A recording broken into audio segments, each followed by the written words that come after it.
വെളിപ്പാട് പുസ്തക പഠനം പാർട്ട് നമ്പർ 14.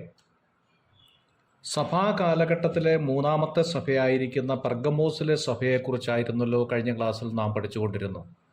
ലോകവുമായി അവിഹിത ബന്ധത്തിൽ ഏർപ്പെട്ടതായിരിക്കുന്ന ഒരു സഭയായിരുന്നു പെർഗമോസ് സഭ.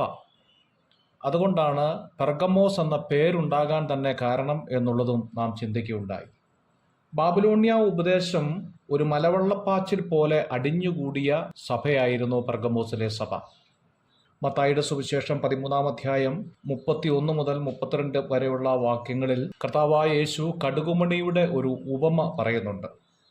മറ്റൊരു ഉപമ അവൻ അവർക്ക് പറഞ്ഞു കൊടുത്തത് സ്വർഗരാജ്യം കടുകുമണിയോട് സാദൃശ്യം. അത് ഒരു മനുഷ്യൻ എടുത്ത് തൻ്റെ വയലിലിട്ടു.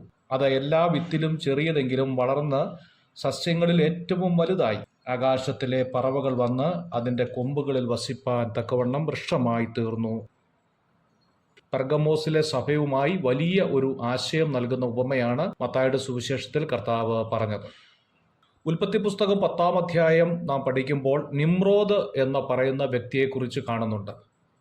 ഹാമിൻ്റെ വംശാവലിയിൽപ്പെട്ടതായിരിക്കുന്ന നിമ്രോദിൻ്റെ ഭാര്യ സറാമീസ് ആയിരുന്നു.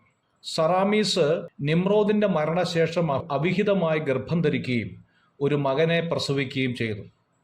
എന്നാൽ ആ കാലത്ത് നിമ്രോദിൻ്റെ അനുയായികൾ സറാമീസിനുണ്ടായ അവിഹിത മകൻ സൂര്യദേവനാണ് എന്ന് പറഞ്ഞ് പഠിപ്പിക്കാൻ തുടങ്ങി.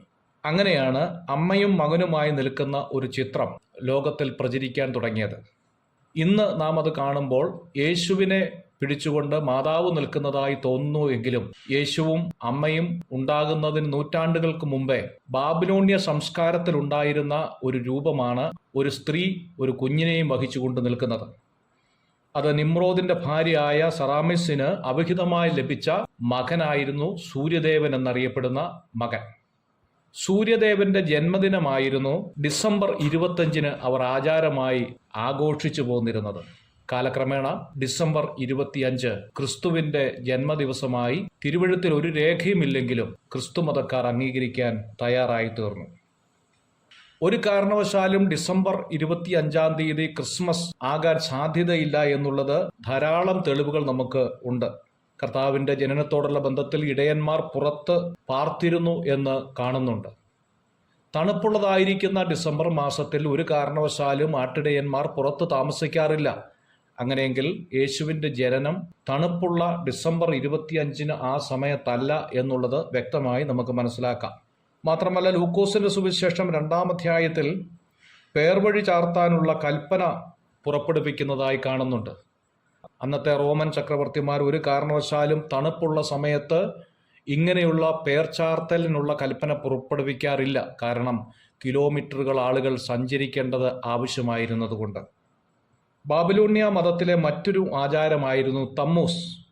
സൂര്യൻ ദക്ഷിണ ധ്രുവത്തിൽ നിന്നും ഉത്തര ധ്രുവത്തിലേക്ക് മാറുന്ന ദിവസമാണ് ഡിസംബർ 25-ാം തീയതി. അന്നാണ് സറാമീസ് സൂര്യദേവനെ പ്രസവിച്ചത്. ഇതിൻ്റെ ഓർമ്മയായിട്ടാണ് തമ്മൂസ് ആചരിച്ചു വന്നത്.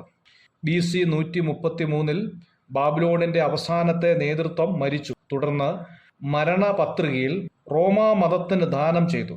AD 367 നീറോ ഈ പദവി അലങ്കരിച്ചതായി ചരിത്രം രേഖപ്പെടുത്തുന്നുണ്ട്. അങ്ങനെ ലോകവുമായി ഇണങ്ങിച്ചേർന്നതായ പെർഗമോസിലെ കാലഘട്ടം ബാബിലോണ്യ മതത്തിലെ അനേക ദുരാചാരങ്ങൾ കടമെടുക്കുകയായിരുന്നു. മരിച്ചവർക്ക് വേണ്ടിയുള്ള പ്രാർത്ഥന, മധ്യസ്ഥത, കുരിശു വരയ്ക്കൽ, നോമ്പ് നേരുക തുടങ്ങിയ അനേക ദുരുപദേശങ്ങൾ ബാബിലോണ്യ മതത്തിൽ നിന്ന് കടമെടുത്തതാണ്. ഇന്ന് കാണുന്ന കുർബാനയുടെ ആചാരങ്ങൾ പോലും ബാബിലോണ്യ മതത്തിൻ്റെ ആചാരങ്ങളിൽപ്പെട്ടതായ കാര്യങ്ങളായിരുന്നു. അങ്ങനെയുള്ള ആചാരങ്ങൾ സഭ ഏറ്റെടുക്കുകയും ക്രിസ്തുമതം വളരുകയും ചെയ്തു. ദൈവം നമ്മെ സഹായിക്കട്ടെ. അടുത്ത കാര്യം അടുത്ത ക്ലാസ്സിൽ നമുക്ക് ചിന്തിക്കാം. God bless you.